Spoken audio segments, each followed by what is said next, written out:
Bonjour à tous, j'espère que vous allez bien. Alors, nouvelle petite vidéo en promenade du week-end, à la cool, on profite. Là, il fait un temps superbe, c'est magnifique par ici. Donc, on est en plein direct du Tarn-et-Garonne, les bords du Tarn, les amis, magnifique. Et j'avais envie de vous parler d'un sujet, d'un biais cognitif plus précisément, qui me vient souvent en tête parce que depuis que je l'ai identifié, eh bien, je me rends compte à quel point il n'est pas forcément plus facile à contrer d'une certaine façon, mais une fois qu'on l'identifie, on comprend mieux parfois pourquoi on persiste dans dans certains choix, on va dire. Et alors qu'en réalité, de l'extérieur, on se dit attends, je persiste là-dedans. Et si quelqu'un vous observait persister ainsi, il se dirait ah, mais il est complètement dingue de faire ça. Et ça s'applique à tous les domaines. Je vais vous parler d'un exemple concret aujourd'hui dans mon business, appliqué à l'un de mes projets, assez récent finalement. Je veux parler de quoi? Vous l'avez peut-être déjà déduit. Je veux parler du biais des coûts irrécupérables. C'est un biais cognitif qu'on a tous, vraiment qu'on a tous en fait. Alors après, avec l'expérience, on apprend justement, comme je vous dis, à le contrer. En réalité, je ne pense pas qu'on puisse l'anéantir à la source. Par contre, on peut peut-être l'identifier, se dire, ok, là, je fais ces choix-là où je persiste, et je sais qu'il y a ce biais-là qui entre en ligne de compte. Donc peut-être qu'avec cette info, ça m'enrichit d'une info supplémentaire que j'avais pas avant et qui va m'aider à prendre des meilleures décisions. Je dis ça, là je vous partage juste mon retour d'expérience, je suis pas en train de vous faire une leçon sur les biais cognitifs ou sur les coûts irrécupérables, mais comment appliquer moi à ma vie? Je comprends déjà le concept, peut-être que je le comprends mal, hein, dites-moi en commentaire, mais comment je l'ai appliqué concrètement à l'un de mes projets. Et à Localprose, du coup, cette année, qui est mon projet de logiciel pour les auteurs, d'aide à l'écriture de romans, qui embarque de l'IA locale. L'idée, c'est pas de vous parler en détail de tous les rouages de ce projet qui est extraordinaire, qui continue à prendre des proportions intéressantes et qui séduit de plus en plus d'auteurs. N'hésitez pas en tout cas à y jeter un œil, je vous en ai déjà parlé dans d'autres vidéos. Mais là où je veux en venir, on va parler plutôt business, c'est que je suis parti donc avec ce biais en fait que j'ai réussi à contrer. Et quand j'ai pensé au biais des coûts irrécupérables, je me suis dit ok, comment dans ta vie, Alex, ce biais-là a pu parfois t'induire en erreur ou pas?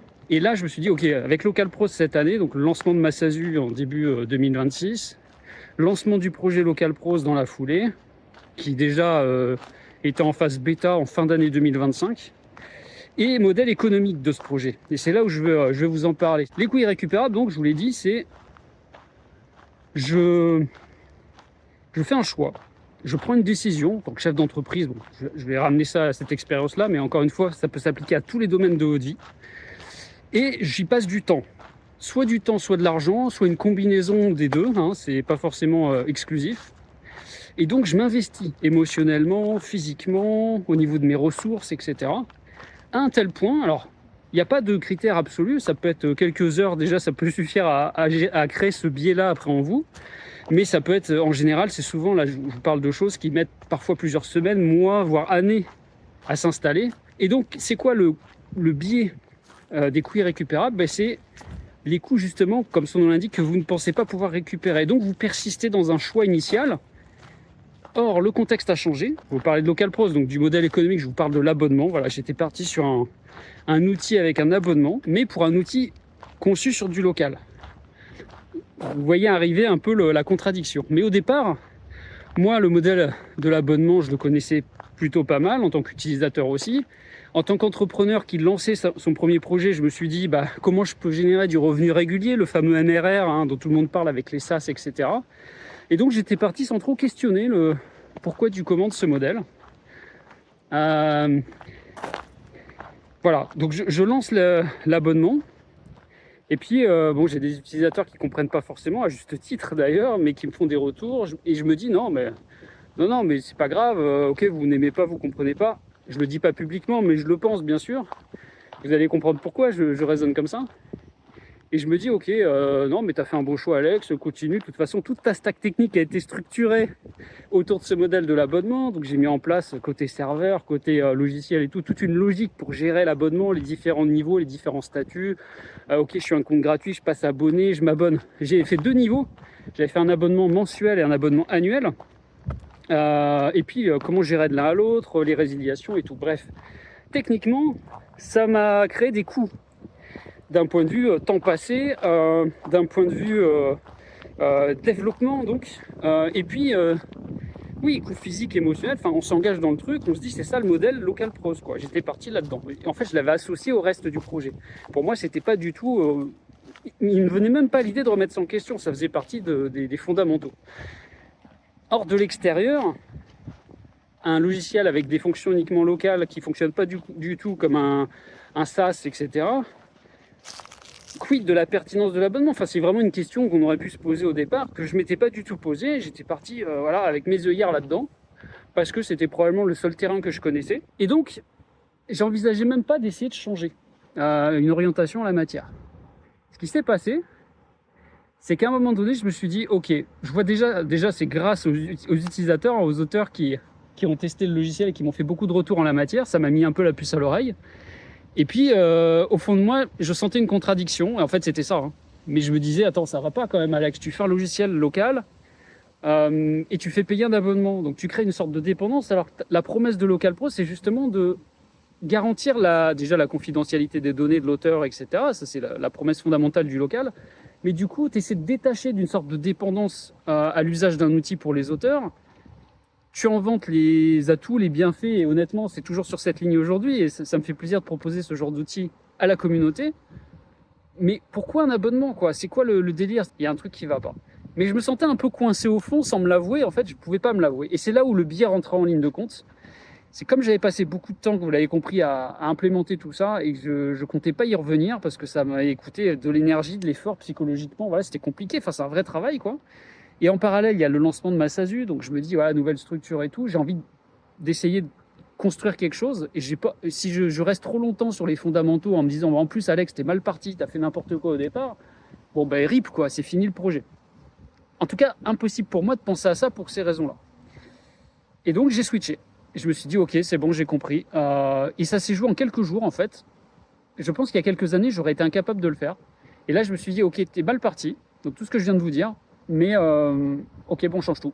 On refait la stack sur toute cette partie-là et ça a impacté beaucoup de choses dans le logiciel, côté serveur, etc. Et puis tous les contrôles, vous imaginez la sécurité, tous les cas de figure qu'on peut avoir en fait sur la gestion d'un abonnement. Et là, on passe en licence à vie. Donc maintenant, le Local Pro, c'est une licence à vie. On vous achetez une fois, vous avez le logiciel toute votre vie, vous n'êtes pas abonné, vous restez indépendant. Tout ça, ça s'est fait en 24-48 heures dans ma tête. Je me suis dit, ok, c'est bon, on bascule, on fait le changement. Et je me suis senti, c'est marrant d'ailleurs, ce moment-là, je me rappelle encore, comme libéré d'un poids, en fait. C'est-à-dire que psychologiquement, une fois que j'avais... Alors, ça a été du boulot, hein, ça m'a pris quelques jours quand même, mais des jours intenses où j'ai pas trop compté mes heures, j'étais pas à 8 heures par jour. Quand on est indépendant, voilà, c'est pas les horaires de bureau, quoi. Mais à la fin, quand j'ai appuyé sur le bouton, en gros, et je me suis dit, c'est bon, c'est en place, j'ai fait le switch, je gère les anciens, parce qu'en plus, c'était compliqué.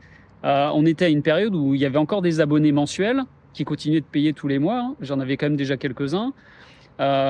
Quelques abonnés annuels qui avaient payé leur abonnement à l'année. Comment expliquer à ces gens-là que derrière, en fait, ça passait sur un modèle de licence à vie? Enfin, il y avait plusieurs cas de figure à gérer déjà à ce moment-là, alors que ça faisait quelques mois seulement que le projet avait émergé. Rien que ça, c'était quand même galère. Même s'il y avait 10 personnes, même s'il y avait que 2 personnes sur un segment, il fallait que je les considère parce que je me voyais pas ignorer une partie de mes auteurs, en fait, ceux qui ont adopté l'outil, juste en mode c'est trop compliqué. Non, non, c'est un produit, on fait les choses bien, on fait les choses de façon carrée. Donc beaucoup de boulot. Et je me suis senti libéré d'un poids, en fait, quand ça s'est terminé. Et c'est ça, la sensation, je me suis dit, ben voilà, ça c'était les coûts irrécupérables. C'est-à-dire que je me suis pas laissé dominer par ce biais-là à ce moment-là, et c'est pour ça que je vous en parle, parce que je pense que c'est un des moments de ma vie de l'extérieur, ça s'est pas trop vu finalement, d'une certaine façon. Mais pour moi, ça compte beaucoup parce que c'est ce qui me vient en tête spontanément quand je pense à ce biais-là. C'est vraiment le moment où, ok, je me suis pas laissé engloutir par cette sensation de j'ai passé trop de temps, ça m'a pris trop cher, donc je vais m'enfoncer dans cette vision, même si la contradiction est là, je vais la laisser gonfler, grossir, mais je vais être dans le déni. Je vais pas vouloir voir cette contradiction-là. Eh ben non, je me suis dit, ok, on change tout. Alors, je pense que j'en viens à l'après de ce constat du biais des coûts irrécupérables, c'est comment on fait pour s'en affranchir, en fait. J'ai pas la solution. Alors, dites-moi en commentaire si vous connaissez des astuces ou quoi. Malheureusement, ou pas, je sais pas, c'est peut-être une bonne chose. L'expérience, le fait à un moment donné de sentir quelque chose ne va pas et de pas lâcher l'affaire sur cette contradiction, c'est-à-dire de se dire ok là j'ai mis le doigt, vous avez cette sensation des fois c'est au fond de vous, hein. Ça peut être viscéral en fait, c'est pas forcément logique et vous vous dites parce que forcément ce biais-là il n'est pas conscient par définition puisque c'est un biais. Donc comment l'identifier, c'est très compliqué. Si vous êtes vous-même englouti dans l'un de ces biais, vous n'allez pas, même si quelqu'un vous dit attends là regarde là ton billet des couilles récupérable, tu n'auras pas envie de le voir parce que pour toi ça coûte trop cher. Ça marche aussi en investissement, j'y pense aussi. Par exemple, vous investissez du temps et de l'énergie, même de l'argent parfois, puis vous dites non mais j'ai trop investi, j'ai trop perdu. Bon, je pense notamment à l'investissement en bourse par exemple, ce genre de truc. Parfois il faut savoir vendre, même si vous avez perdu, parce que l'écosystème a changé et vous ne prendriez plus la même décision à un instant donné. Alors plutôt que de vous accrocher à vos pertes, il faut savoir des fois faire table rase et le mindset doit switcher en fait. Bon, je l'ai appliqué à Localpros pour l'abonnement, je vous en ai parlé, mais ça marche vraiment dans tous les domaines. En tout cas, est-ce qu'il y a une recette miracle? Je pense pas. Notre cerveau nous joue des tours. Alors, je vous parle d'un biais, il y en a des centaines, peut-être pas des milliers, allez, on va dire des centaines.